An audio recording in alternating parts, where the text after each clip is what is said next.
Staring at the tapestry above the bed you gave me. I still haven't washed my sheets, 'cause I still smell you in the bed you used to rest your head on. How the hell am I supposed to sleep? Can we both face our demons? 뮌헨에 왔습니다. 뮌헨은 독일에서 세 번째로 큰 도시인데 유명한 맥주 축제인 옥토버페스트가 열리는 곳이기도 합니다. 개인적으로는 남편이 결혼 전에 잠시 지냈던 곳이기도 해서 꼭 한번 오고 싶었던 곳이에요. 먼저 수백 년 동안 바이에른 왕족들이 머물렀던 뮌헨 레센츠 구경하러 가볼게요. 입장권은 레센츠만 관람하는 입장권과 왕가의 보물 전시실만 구경하는 입장권, 그리고 레센츠 극장을 관람하는 입장권, 이렇게 세 종류가 있더라고요. 저는 레센츠만 관람하는 입장권을 끊었고 2시간 정도 구경했습니다. 황금색 장식과 섬세한 천정화로 내부가 정말 화려했는데요. 당시 바이에른 왕국의 권위가 얼마나 대단했는지 알 수 있었습니다. 뮌헨 레센츠는 여러 방들을 돌아다니면서 보는 건데 사실 방들이 비슷하게 화려해서 그 방이 그 방 같긴 했어요. 그래도 집중해서 봐야 하는 하이라이트 장소가 몇 군데 있습니다.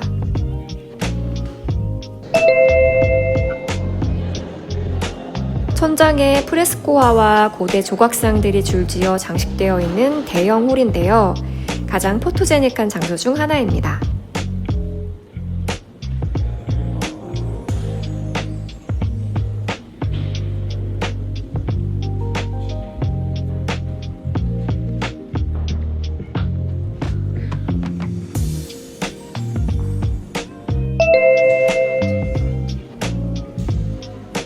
바이에른 왕족의 초상화 100여 점이 늘어선 화랑인데 천장부터 바닥까지 금장 장식이 화려하게 꾸며져 있어요.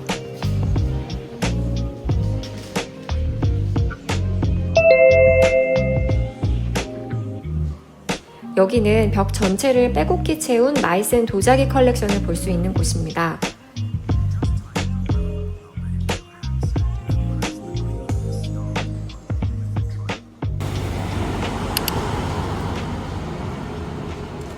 두 시간 정도 관람하고 나왔더니 너무 배고프더라고요.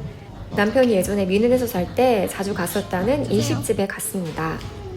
5년이나 지났는데 가게가 여전히 있더라고요.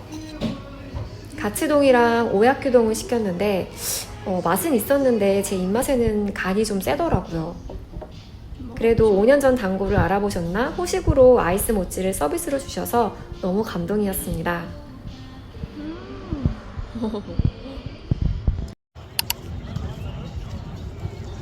배도 채웠으니까 이제 좀 걸어볼게요. 영국 정원은 도심 속 힐링 스팟인데 그런 의미에서 뉴욕의 센트럴파크 같기도 했습니다.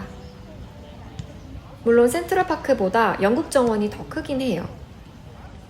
근데 독일 뮌헨에 있는 곳인데 왜 영국 정원이게요? 조경이 영국식 정원 스타일로 설계되었기 때문이래요. 단순하죠? 그때 당시에는 인위적인 것보다 조용하고 자연 그대로의 아름다움을 추구했대요. 가끔 유럽 여행을 하다 보면 대칭적이고 질서 정연한 프랑스식 정원을 많이 보곤 하는데 여기는 일부러 자연스럽게 보이도록 설계된 곳입니다. 근데 저는 사실 그런 것보다는 이곳을 온전히 즐기고 있는 독일 사람들을 구경하는 게 그렇게 재밌더라고요. 유럽 사람들 특유의 타인의 시선은 신경 쓰지 않는 듯한 무심함과 여유로움이 있잖아요. 잔디밭에 벌러덩 들어눕는다던가 호수나 강가에서 신나게 수영을 즐기거나 일광욕을 한다던가 그런 모습들이 좀 신기하기도 하고 살짝 부럽기도 했습니다.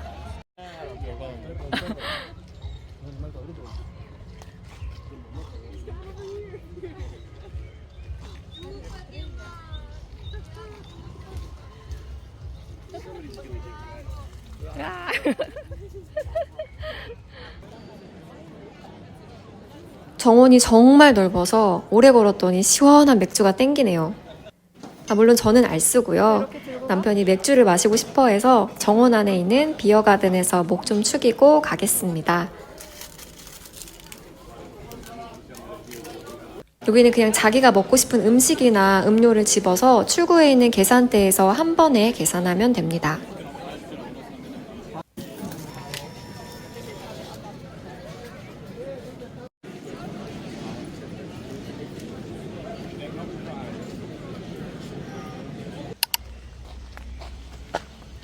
이거 진짜 멋있다. 영국 정원을 나와 오데온 광장으로 걸어왔습니다. 오데온 광장 정면에 보이는 아치 구조물은 1841년 바이에른 군대 지휘관을 기념하기 위해 지어졌다고 해요. 잘 가꿔진 정원과 아치 구조물, 그리고 뒤에 보이는 교회 건물 덕에 예쁜 사진도 건질 수 있는 곳이니까 가볍게 둘러보시기 바래요.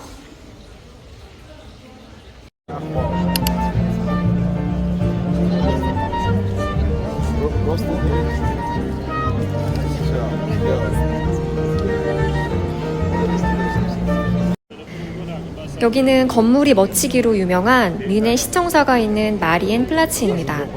성모 마리아의 광장이라는 뜻이에요.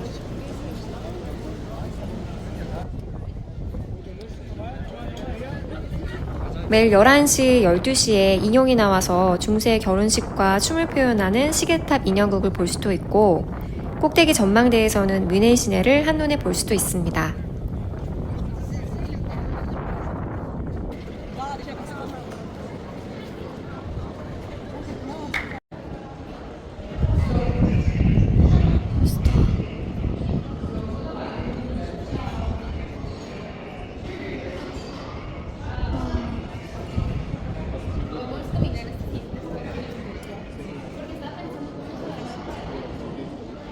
뮌헨까지 오느라 피곤하긴 한데 그냥 들어가긴 아쉬우니까 호프브로이 하우스에 들려 맥주 한잔하고 오늘 하루를 마무리하려고 합니다.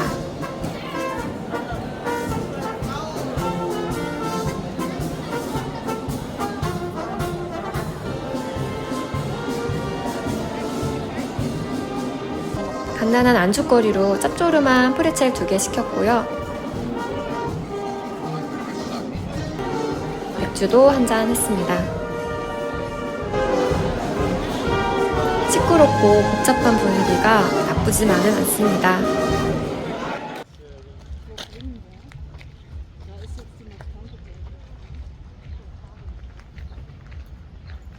다음 날은 뮌헨에서 1시간가량 기차 타고 테겐즈 호수에 놀러 왔습니다. 테겐즈 호숫가 주변은 독일 현지인들에게 사랑받는 휴양지예요. 저도 여기 갔다 오고 이곳이랑 사랑에 빠져버려서 주변 분들에게 테겐즈 호수를 전도하는 중입니다. 테겐즈 호수가 독일에서도 가장 깨끗한 호수 중 하나로 손꼽히는데 물이 에메랄드 빛으로 맑은 데다가 윤술까지 반짝거리니까 호수를 바라보는 것만으로도 영혼이 정화되는 느낌이라고 할까요?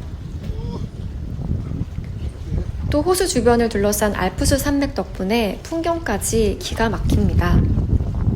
사실 여기서 1박을 하고 싶었는데 인기 있는 휴양지라 그런지 숙박비가 뮌헨보다 꽤 비싸서 아쉽지만 당일치기로만 즐기기로 했습니다. 그래서 기차를 타고 왔다 갔다 했는데요. 뮌헨 중앙역에서 테겐제역까지 1시간 정도 소요됩니다.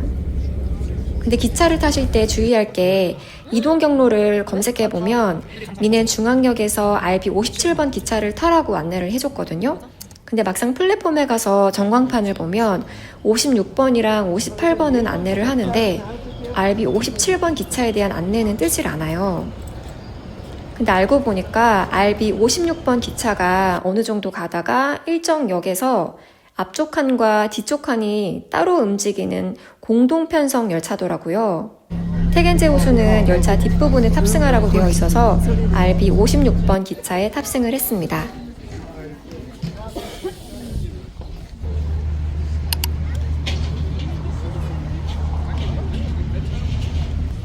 잘 나왔네.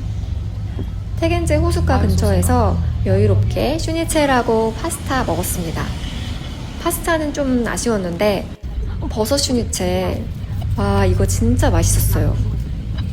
버섯이 들어가 있어.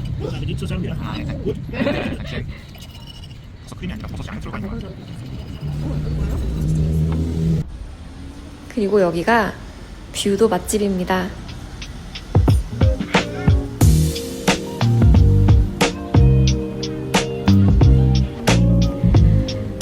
호수에서 가장 인기 있는 카페일 것 같은 아란입니다.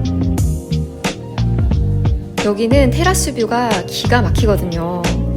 그래서 자리 경쟁이 좀 있긴 한데 테이블 수가 많아서 붐 비는 시간만 피하면 충분히 앉으실 수 있습니다. 저도 자리를 잡고 테라스 테이블에 앉았는데요. 좀 답답해서 옆에 실외 테이블로 자리를 옮겼습니다. 여기서 3시간인가 앉아 있었는데 뭐 안 하고 있어도 세상 좋더라고요. 한국에 계신 부모님과 함께 오고 싶다는 생각이 들면 모발 다 한 거겠죠?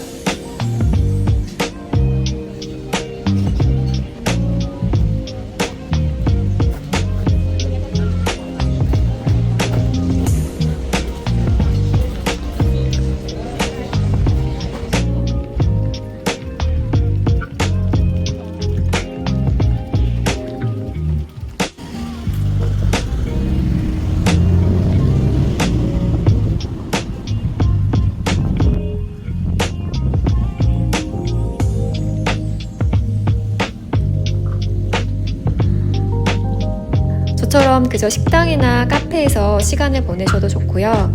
페리를 타고 호수를 한 바퀴 도셔도 좋고 산악 케이블카를 타고 올라가서 멋진 전망을 보셔도 좋을 듯 합니다.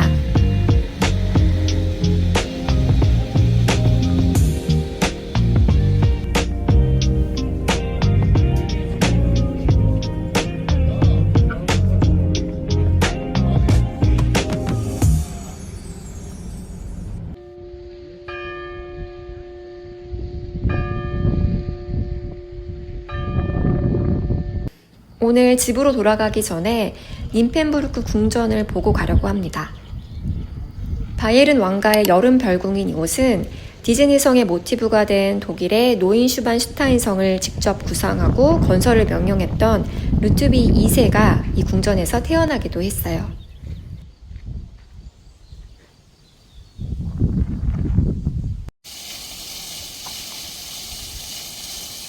궁전 내부도 관람 가능하지만 따로 들어가지는 않았고요. 궁전 정원을 천천히 산책하면서 여유롭게 미넨 여행을 마무리했습니다.